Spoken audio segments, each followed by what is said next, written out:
எதுக்காக பேங்க் வந்துட்டு வீடுனா மட்டும் 90% சம்டைம்ஸ் 95% வரைக்கும் கூட லோன் கொடுக்குறாங்க? எப்போ யோசிச்சு பார்த்துருக்கீங்களா? இது part 3 of why real estate.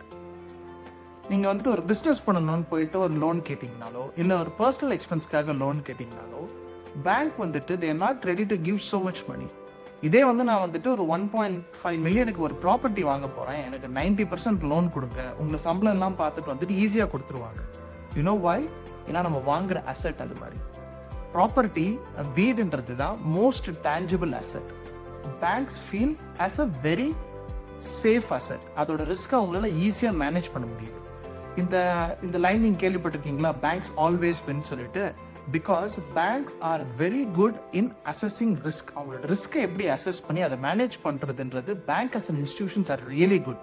So phenomenally banks வந்துட்டு நிறைய லோன் கொடுக்குறாங்க ஒரு அசெட் கிளாஸ் அப்படின்னாலே வந்துட்டு தட்ஸ் அ ஸ்டேபிள் அசெட்ன்றது நல்லா புரிஞ்சுக்கணும். இதனால ரியல் எஸ்டேட்ல வாங்கினது எல்லாமே டபுள் ஆயிடும் ட்ரிபிள் ஆயிடும் நான் சொல்ல வரல. அது குவாலிட்டி ஆஃப் தி ப்ராப்பர்ட்டியை பொறுத்து இருக்குது.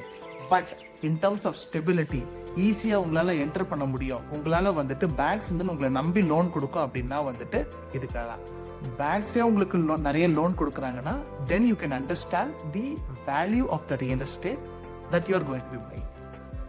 Thank you. நாளைக்கு இன்னொரு வீடியோல பார்ப்போம்.